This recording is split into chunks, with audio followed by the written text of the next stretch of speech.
unknown, unnamed spider's words had been going round and round in Morag's head all day. If the spider did as he said he did, remember the story that he was telling them, then it must be a real story, a true story. But Morag couldn't figure out just how that could be. What about all those angels?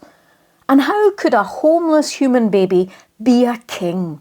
She was no expert, but even she knew kings belonged in palaces with the best of everything and not in stables with animals, much as she personally preferred animals. If this baby was a king, then he was a king like no other. And something the spider had said a while back was nagging away at Morag, about this story being her story. What did the spider mean by that? All the beasts and the birds and the bugs were so keen to hear more of the spider's tale that they made their way to the gathering place long before it was dark and waited. When the moon appeared, so did the spider, spinning into view from Stanley the Stag's antler.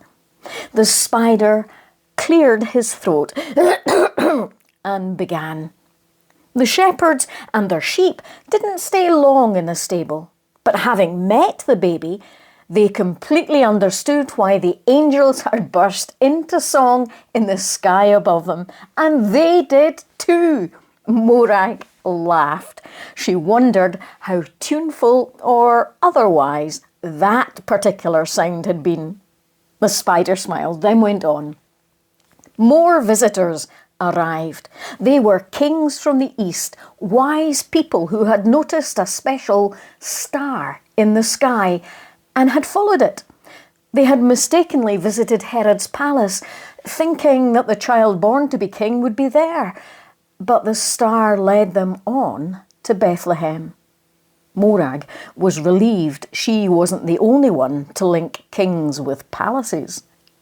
These fine visitors, said the spider, brought gifts with them, gifts of gold, frankincense and myrrh.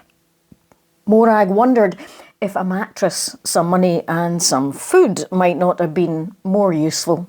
The spider looked Morag's way. The gifts they brought hinted at what kind of a king this child would be. A king who would always put others before himself. Morag's face reddened again. He would love and want to care for every living creature, always and forever. Even us? Asked Morag, incredulous. Even us, said the spider, which means that we are all a part of this story. Really? Morag thought. The spider nodded. This baby came to look out for you and for me, Morag, and for every creature everywhere.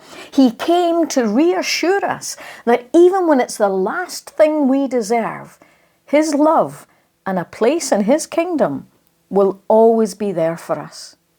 There was a loud gasp from all who had gathered. I remember the events of that time, the spider said, because I dared to spin a web in the hay that he slept on, and he made room for me, even although there was no room for him. I remember because later I spun a web across a sealed stone tomb, which he burst free from. This child in a stable, said the spider, came with our name on his lips. He is our king.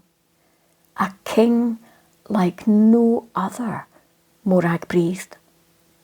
The promised one who never gives up on us, said the spider as he crawled off into the night. No one spoke.